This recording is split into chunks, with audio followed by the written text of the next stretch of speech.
You're listening to the Hour of the Time, the last place in this world where you can hear freedom of speech and truth. I'm William Cooper. I want to remind everyone that our conference is coming up August the 1st through the 5th. And if you want to be a part of that, you had better get your registration fee in. For CAGI members or intelligence service members, it's $100. For intelligence service members who have a family membership, it's $150. Everyone else, $250 for the 5 days. This fee does not include transportation, meals, or lodging. Folks, all that stuff is up to you. We have a packet that we mail out as soon as you send in your registration fee, giving you a list of all of the places to stay, all of the places to eat, and also campgrounds, RV sites, and there are a lot of them, real nice ones too. As a matter of fact, Lyman Lake is only 10 miles down the road, has some of the most beautiful campsites, full hookups with showers, and right on a nice, beautiful lake where you can go fishing in the evening and catch your dinner if you want to. Make sure that you have a fishing license, because there's a lot of game wardens around here just waiting to catch somebody who doesn't have one from out of state, because those fines are big ones. You know what I mean, folks? And if you have reclaimed your sovereignty and know how to fight it in court, that's up to you. Also, remember that the intelligence service membership is also open, and it's $100 for a single membership, $150 for family membership. We are not taking CAGI memberships.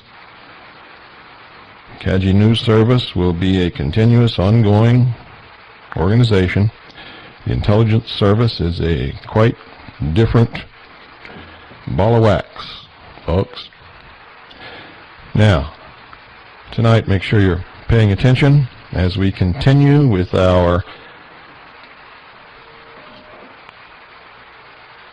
report entitled The Ugly Truth About the Anti-Defamation League, the ADL, by the editors of the Executive Intelligence Review. Now, so that you can more accurately judge this information, this report was published in 1992. CAGI has spent a year and a half with 8 of our best operatives investigating the facts published in this report, and we can find absolutely nothing in this report that is not factual, that is not true.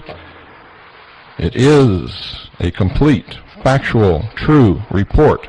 It echoes what other people have discovered when they have investigated the ADL.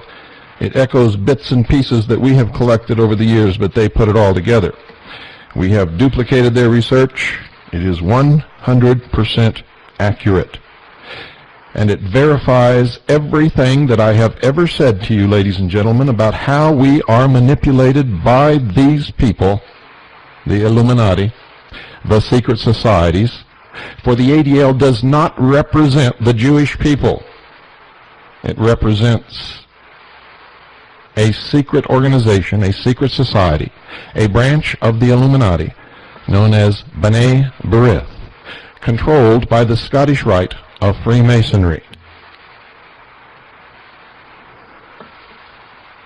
I've been telling you this for a long, long time. Many of the victims of the ADL have been Jews over the years. And as you will see, as you continue to listen to the expose of the ADL, as written in a report by the editors of the Executive Intelligence Review, as you will see, ladies and gentlemen, all of us are being manipulated. And for any of you out there who may be Jewish, this is not an anti-Jewish program. It's not anti-Semitic. And if you blindly support the ADL without thoroughly investigating them, as the Executive Intelligence Review has done and as we have done, it would be exactly the same as if I blindly supported anti-Semitic organizations simply because they claimed to be acting in the best interest of the Caucasian race or of Christianity. So don't be foolish in this. If you've been listening to this program for a long, long time, you know there is no racism here whatsoever. There is no bias for or against any one religion. The only thing we're concerned about here is truth. We want to know who is lying to us, who is deceiving us, who is manipulating us, who is pitting us against each other, who is trying to take our Creator-endowed rights from us, who's trying to destroy the protector of those rights, the Constitution and the Bill of Rights, and bring about a one-world totalitarian socialist government. All of our efforts are toward those ends. And when the common man learns how stupid, ignorant, and apathetic he's been, how easily he's been lied to, how easily he's been deceived, and how easy it is for the puppet masters to pull the strings and make him dance, then we can cast off the yoke of slavery forever, and all peoples will have finally a chance to maybe live together in peace.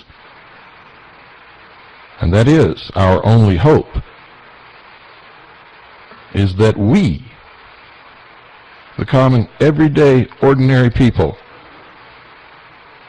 learn the secrets that have been held from us by those who call themselves the guardians of the secrets of the ages, of which the ADL, the JDL, B'nai B'rith, the Ku Klux Klan, the White Aryan Movement, British Israelism,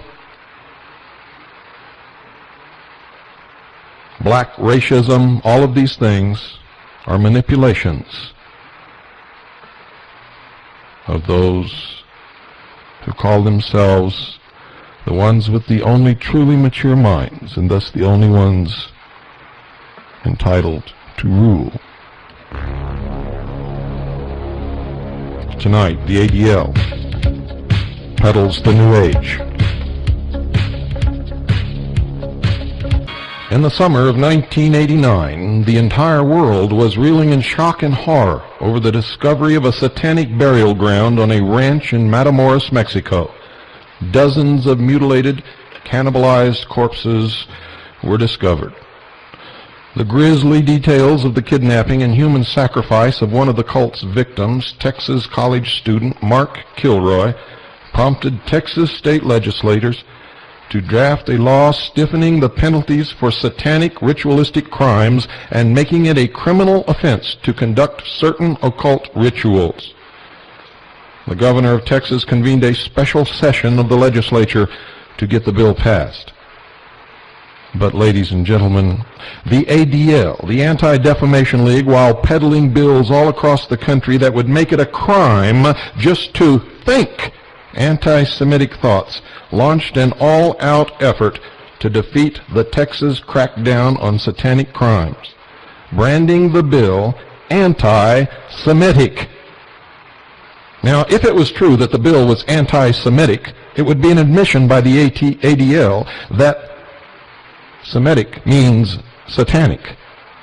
However, that's not true, as you will see. Semitic does not mean satanic. However, that's what this reaction by the ADL would imply. In its jaded logic, the ADL claimed that technically the bill made it illegal for rabbis to perform circumcisions on infants. Nothing could have been further from the truth, for not only do Jews practice circumcision upon infants, but most doctors recommend it to all male-born babies in almost every hospital in the country as a hygienic measure. The vast majority of the Jewish community in Texas, including many leading rabbis, refused to buy into the ADL's twisted interpretation and supported the bill as they should have, as good citizens of the state, which most Jewish people are. Some people began to smell a rat, and they were right. Not only has the ADL been an integral part of the organized crime structure that has wrecked America's youth through the peddling of drugs. But as a pivotal institution within the Scottish Rite Freemasonry Southern jurisdiction, the ADL has been a part of the century-old effort to paganize America under a variety of labels: secular humanism, new religions, and most recently, the New Age. Not surprisingly, as investigators probed the higher levels of the New Age plot, they found that the New York City Cathedral of St. John the Divine, the headquarters of ADL patrons Bishop Paul Moore and Canon Edward West, was at the very center of the paganization effort. This is the same cathedral that George Bush used to attend. While nominally part of the Anglican Protestant Episcopal persuasion, the cathedral was actually the underground headquarters of the Luciferian movement in America. Since 1948, ladies and gentlemen, the ADL has devoted over 1/3 of its legal efforts to support activity that may rightfully be called the plot to kill God. You see, the ADL has filed dozens of amicus curiae, friends of the court briefs, in legal cases often settled by the United States Supreme Court, whose results have included banning school prayer, banning released time for religious instruction, banning Christmas carols and spirituals, banning celebration of Judeo-Christian holidays. Now, do you understand that? Not just Christian, but Judeo-Christian. Jewish. And most recently, banning the Bible as unfit for the classroom, the first 5 books of which are the Jewish Torah. Causing federal, state, and local governments to be neutral on religious issues, as well as compelling them to cease participation in any display of art associated with the Christian religion, whether during a religious holiday season or other time, and banning prayers in courtrooms together with religious oaths for courts and government officials.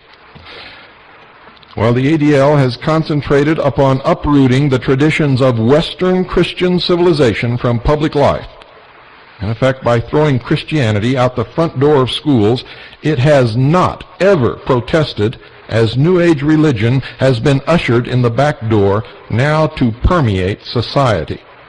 They don't say a word about that. In fact, while condemning any manifestation of Christianity at every turn, the ADL has used First Amendment arguments in court and elsewhere to defend witchcraft and peyote, and hallucinogen derived from a type of cactus, cults. The ADL has not acted alone, ladies and gentlemen, in this drive to paganize America.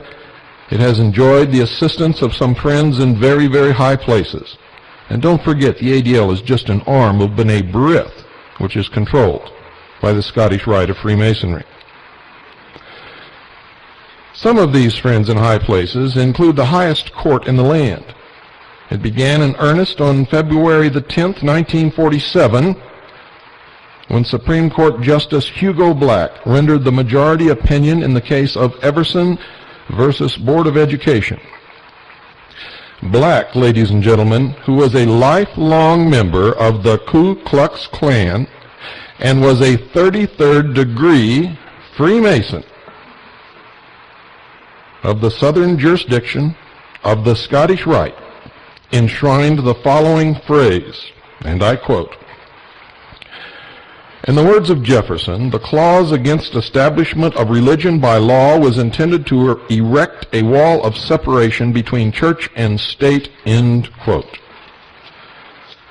During the period of time when the attention of the court seemed to focus on religious clause cases, roughly 1949 to 1956, 7 members of the craft, that's Freemasonry, served on the court along with a former Freemason, Justice Sherman Minton.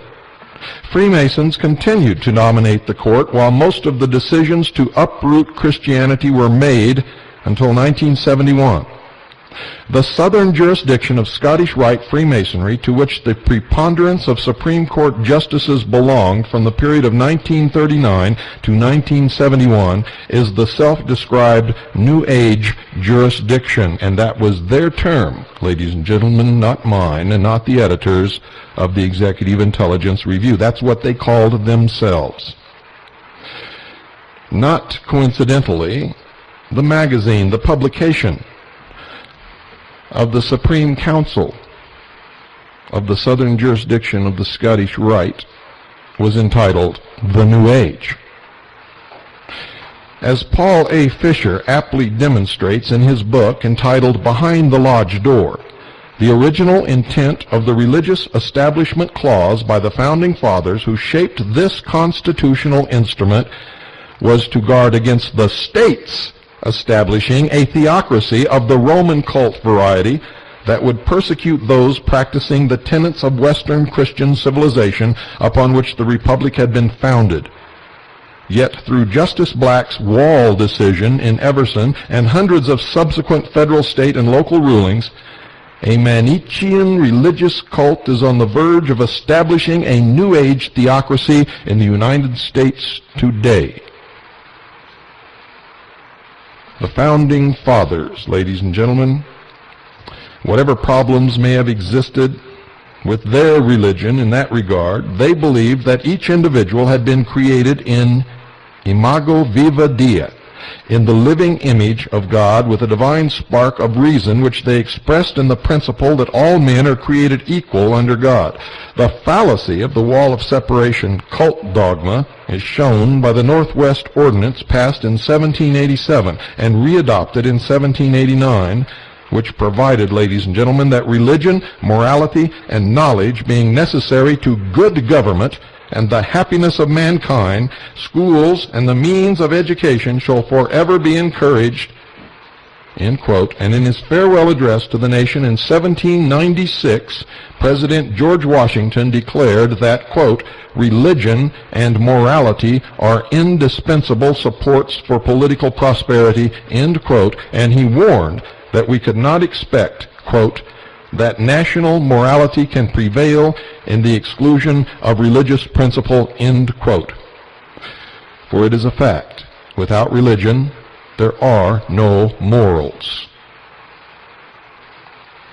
Undoubtedly, Justice Hugo Black's Masonically dominated court would have found these sentiments to be unconstitutional. As Justice Black's son said of him, he was a man who, quote, could not whip himself up to a belief in God or the divinity of Christ, life after death, or heaven or hell, end quote. When he first ran for the United States Senate, public condemnation compelled Black on July 9, 1925, to, quote, retire from the Robert E. Lee Klan No. 1, but he closed his letter of resignation to the Kligrap, that's the secretary in the Ku Klux Klan, yours in the sacred, unbreakable bond, end quote. And this man was sitting on the Supreme Court of the United States of America.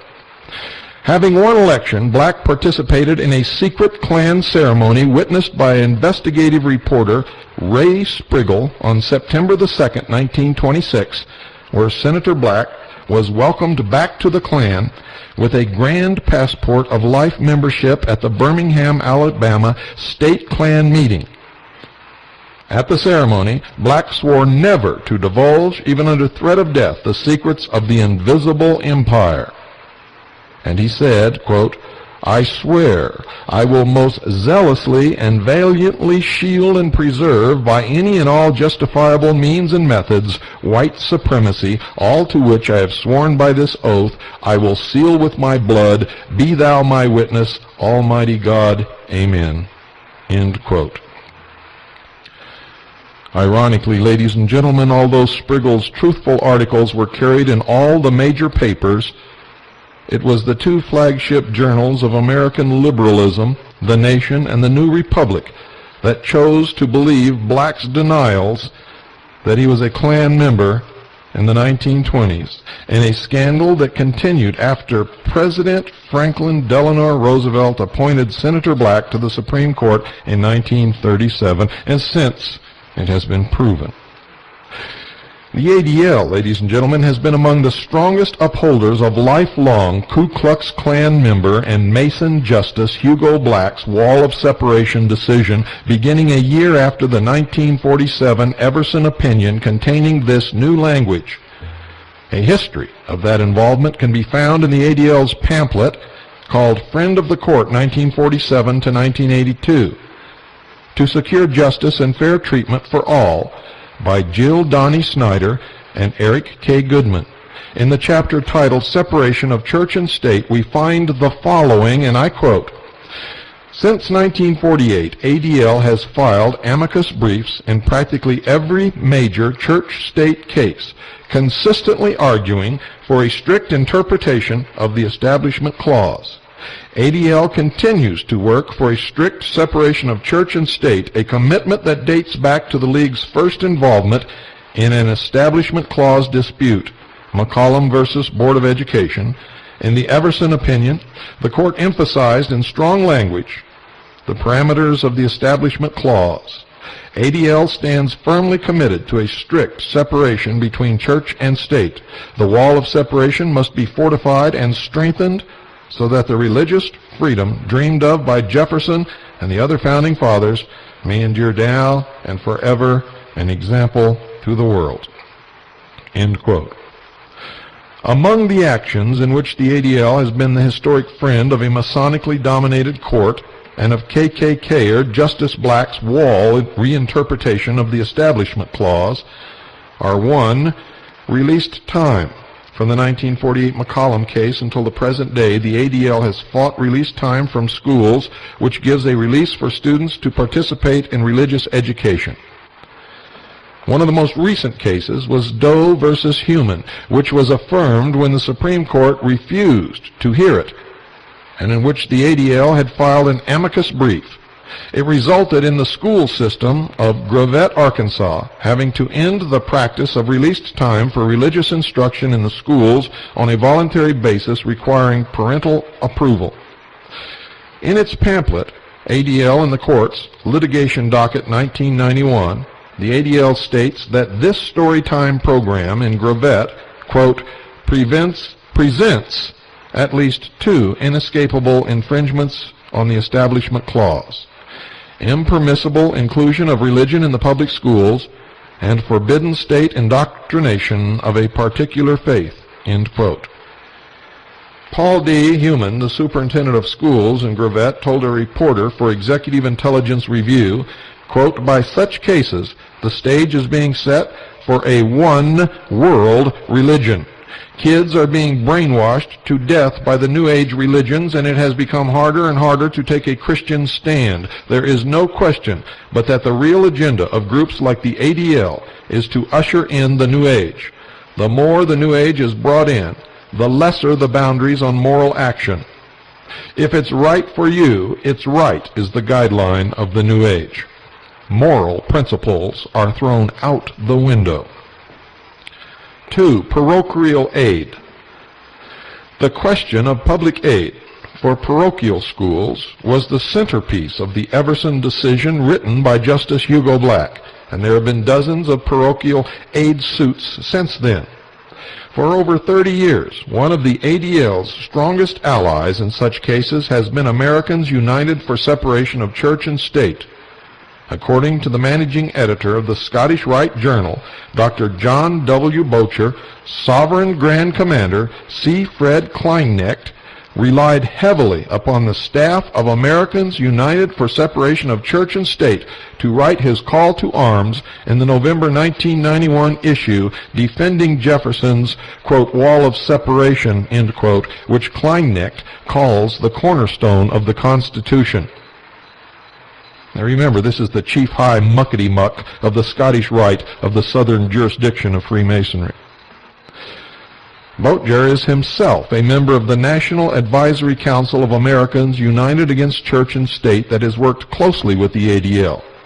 Another collaborator of Americans United is Greg Ivers, who wrote the recent ADL call to arms, which parallels that of Supreme Commander Kleinknecht, titled Lowering the Wall, Religion in the Supreme Court in the 1980s.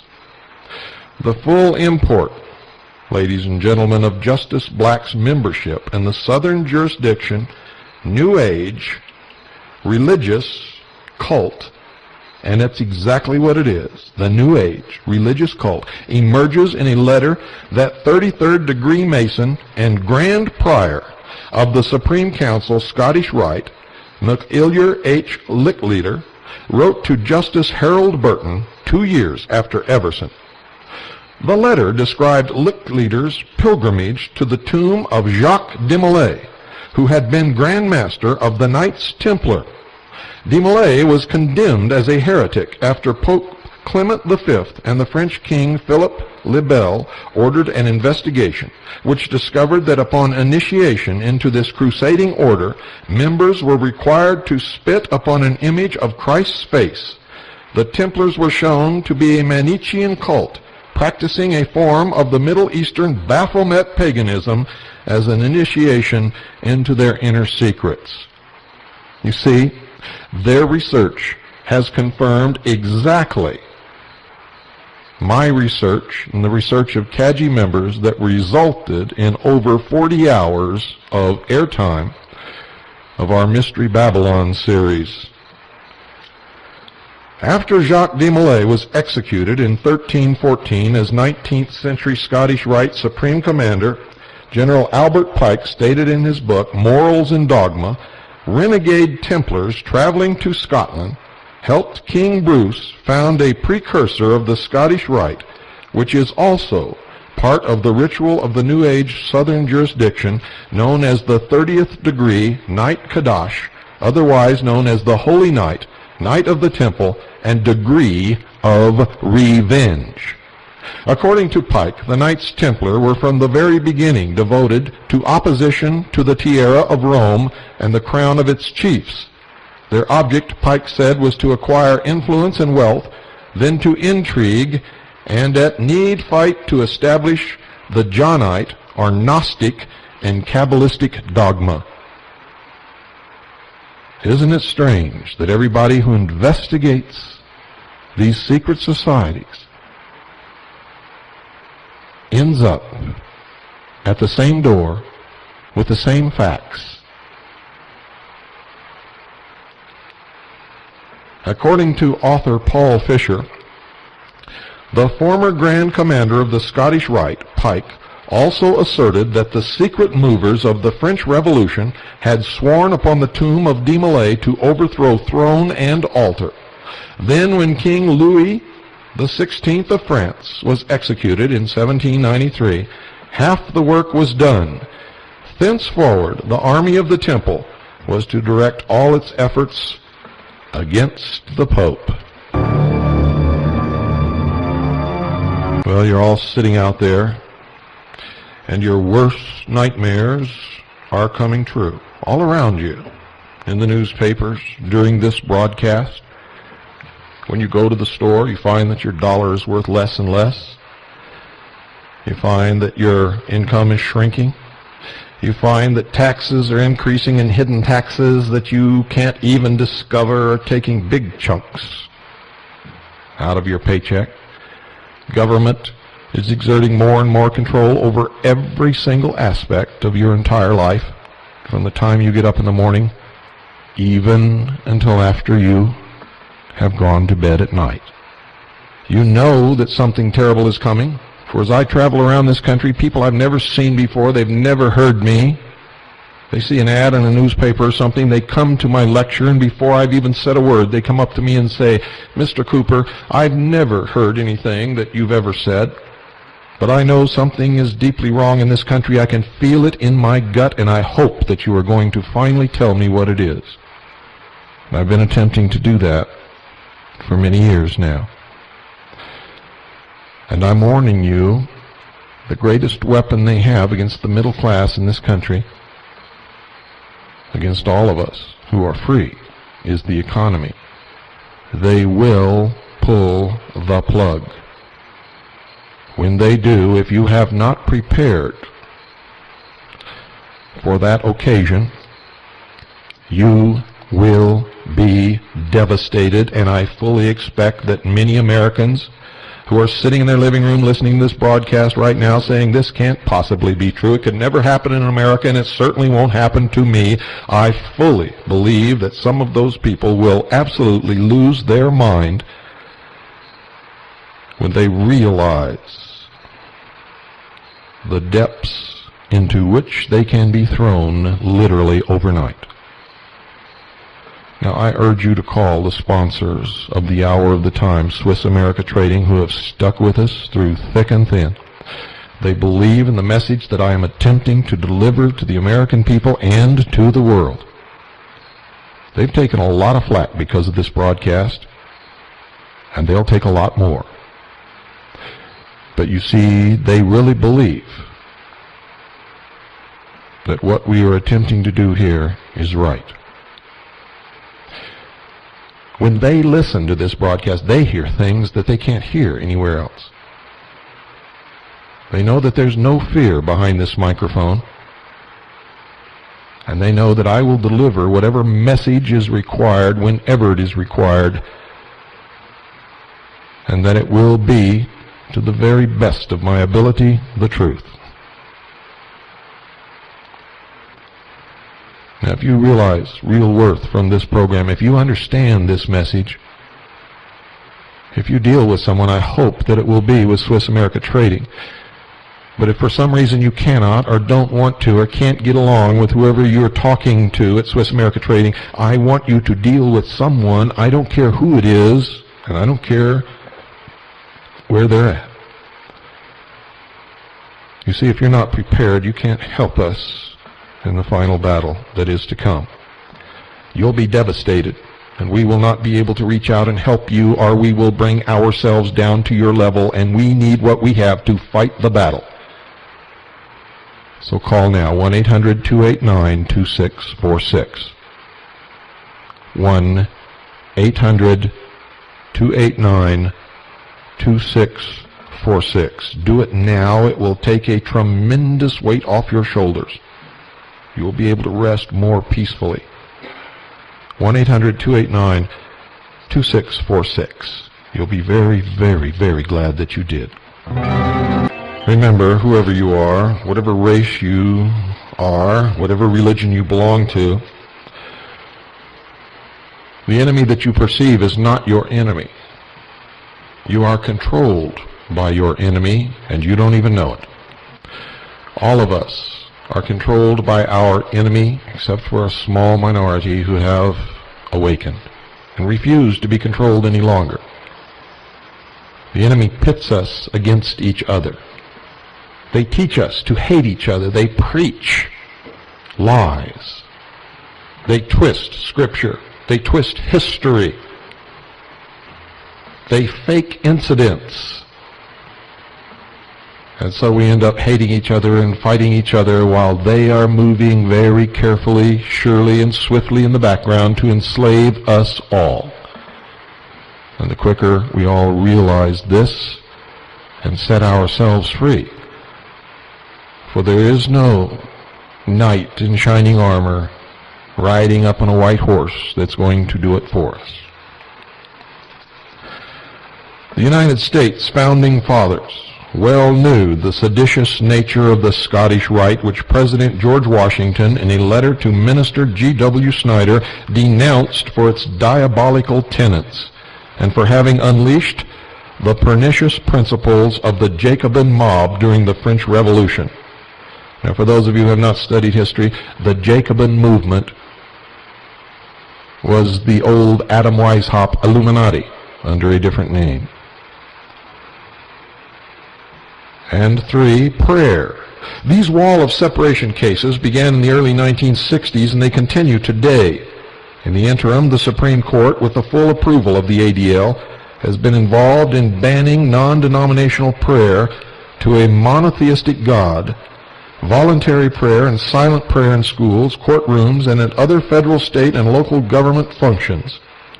In a related case in which the ADL filed an amicus brief in 1961, Torcaso versus Watkins, the Supreme Court ruled it unconstitutional for people seeking public office to be required to take an oath that they believed in the existence of God.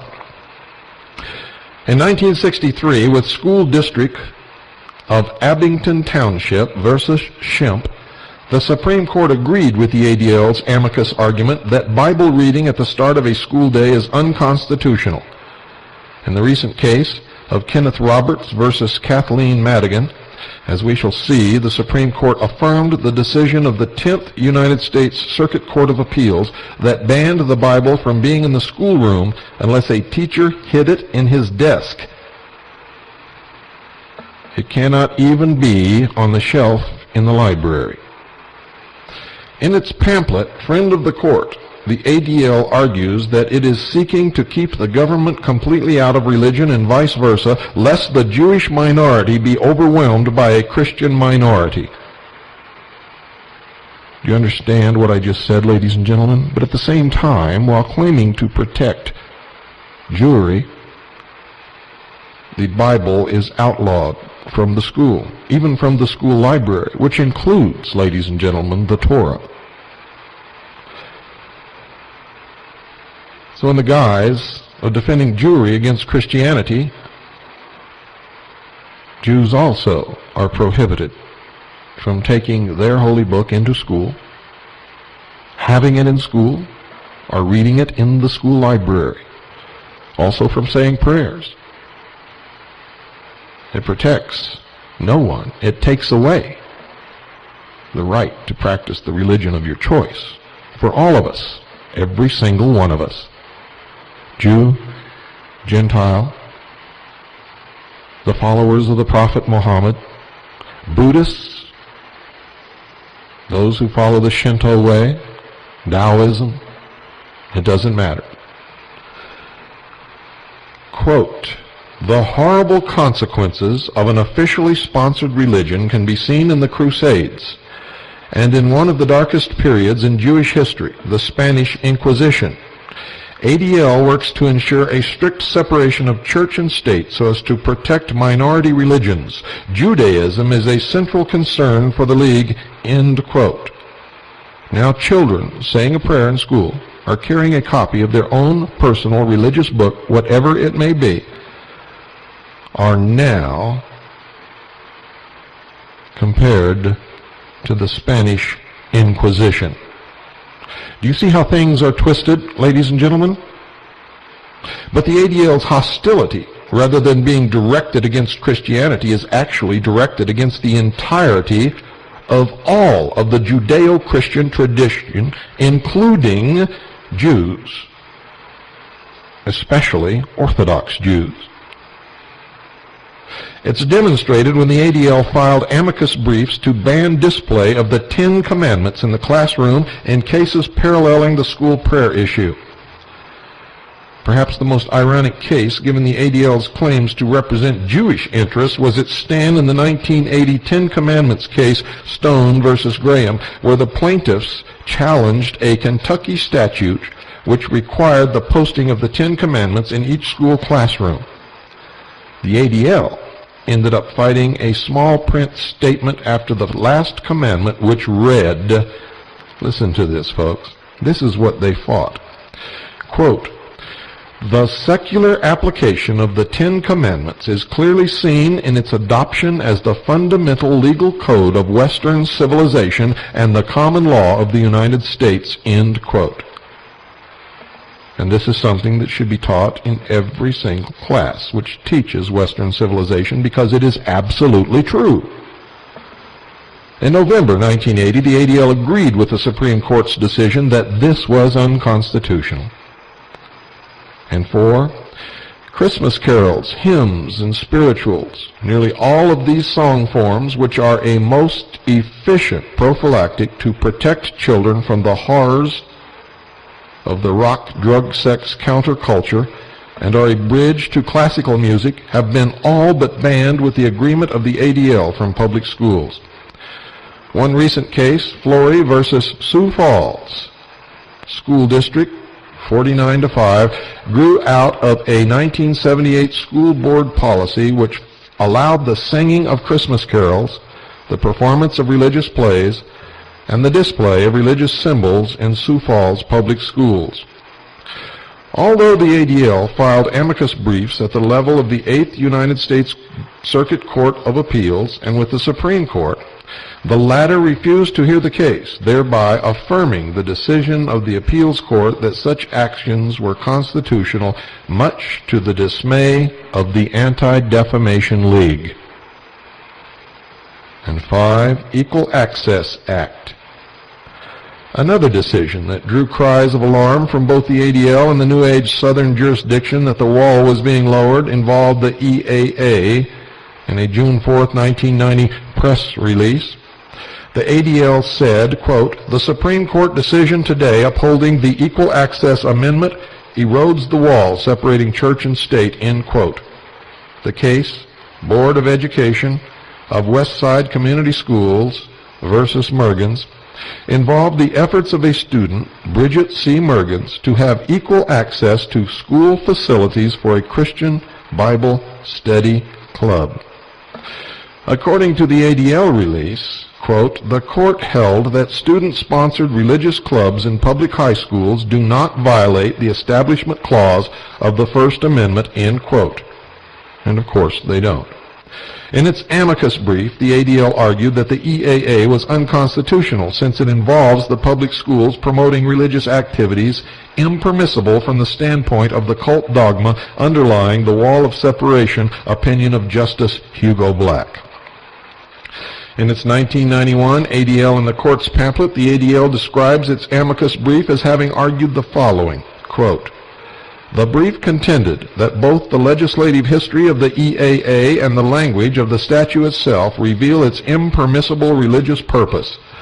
The EAA arose following several unsuccessful legislative and constitutional initiatives to promote religion in public schools.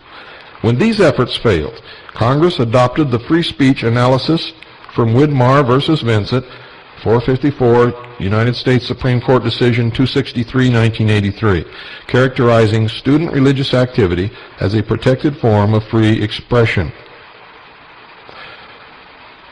End quote. What particularly disturbed the ADL was that by granting Christian clubs equal access to school facilities, where there was an open forum for the debate of often competing ideas, the Supreme Court, in upholding the EAA, had somehow given undue emphasis to the free speech clause of the First Amendment over the Establishment Clause interpretation of Justice Black. Dangerous in the viewpoint of the ADL. 5, religious symbols. As a result of adjudication since the Everson decision, it has become unconstitutional for schools and governments to celebrate Christmas or other Christian holidays with a display of such religious symbols as crosses, nativity scenes, or depictions of Jesus. Instead, what must be substituted are Santa Claus, reindeer, and Christmas trees, which are of a secular nature and tend to substitute the material aspect of gifts rather than the religious significance of the founding of Christianity with the birth of Christ. Of course, we all know that Christ was not born on Christmas, as Christianity seems to think, but in a completely different part of the year altogether. And we all know that Santa Claus, reindeer, and Christmas trees are not of a secular nature, but are part of an old, pagan, European religion.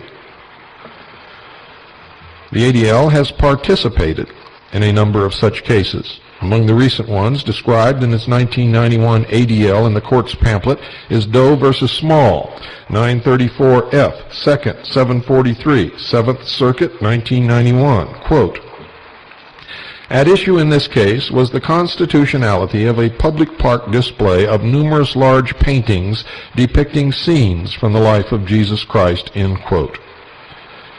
The ADL wrote an amicus brief in this case from Ottawa, Illinois, saying that the local government's assistance to the JCs in preparing the annual display, including the use of public land, violated the wall of separation. Writes the ADL, quote, The brief contended that the city is not merely acknowledging or celebrating Christmas, but that it is instead supporting Christianity, end quote.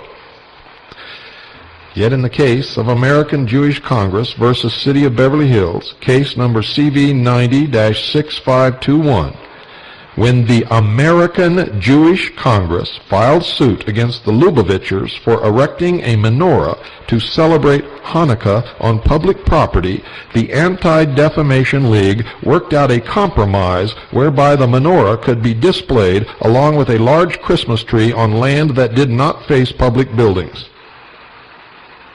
5. Banning the Bible.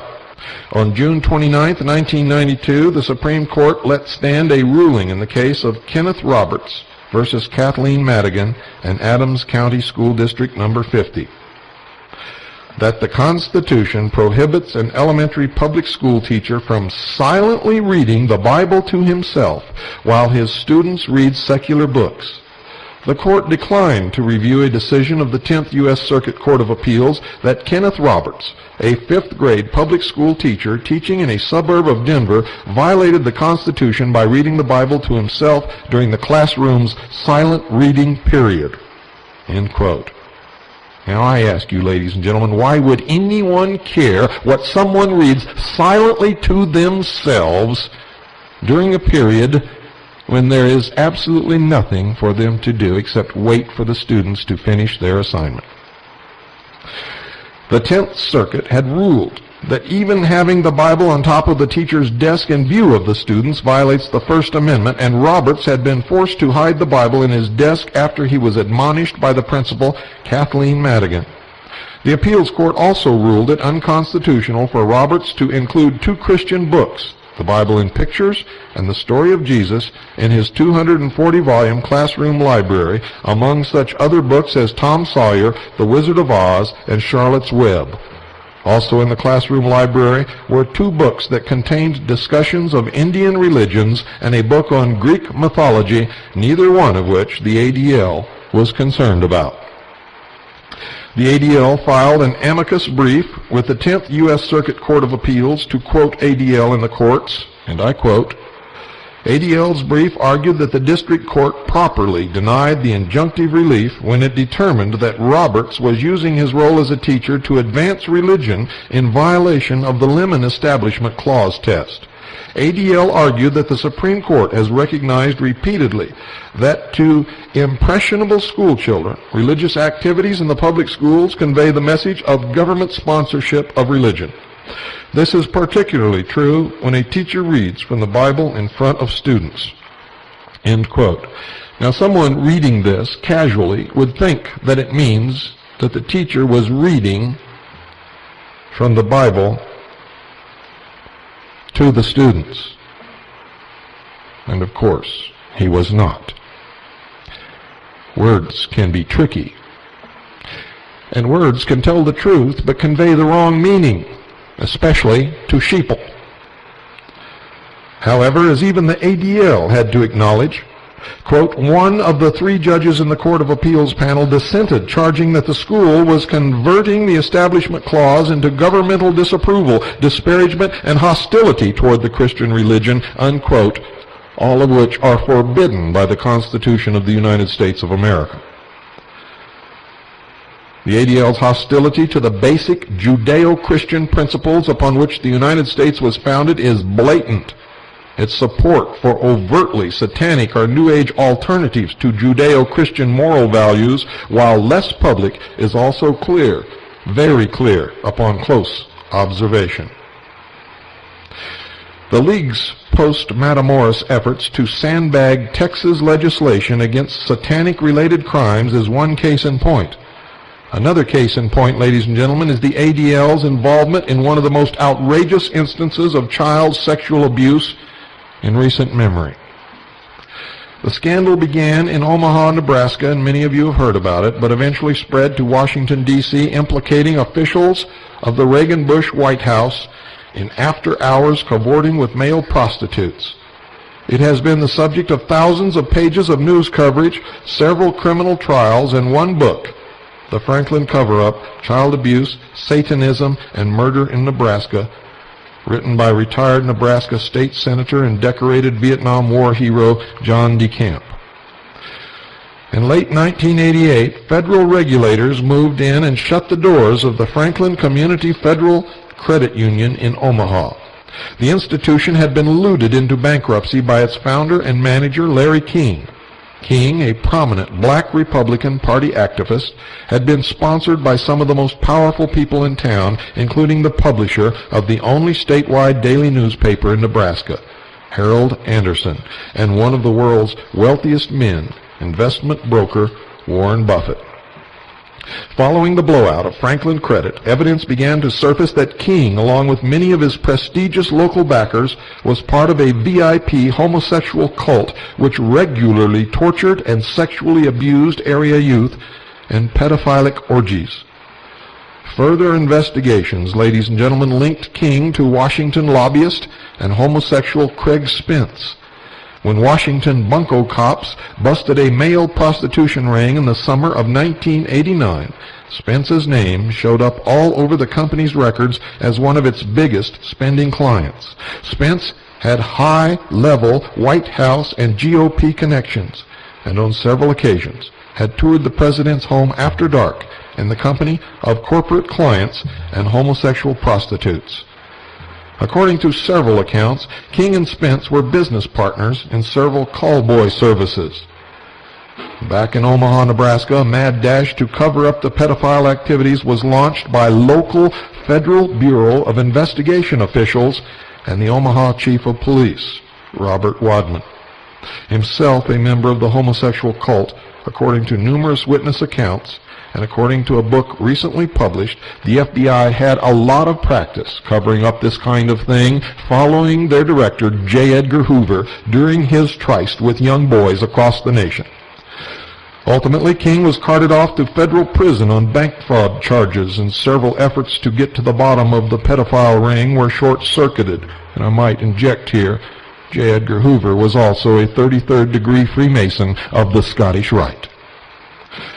More questions remain unanswered, but one thing is certain. Alan Baer, a local Omaha multimillionaire and financial backer of the ADL, was personally caught red-handed in pedophile activities. In 1990, Baer was charged with pandering by local police. He pleaded guilty to a lesser charge rather than face a jury trial with all the attendant media coverage. Baer's name came up repeatedly as a major player in the testimony of victim witnesses to the child abuse. The Allen and Marcia Baer Foundation was also listed as a source of money to several charities, including the Girls Club of Omaha, that were apparently victimized by the child abuse ring. The foundation also donates to the Gay Men's Health Crisis Incorporated in San Francisco and the People with AIDS Coalition.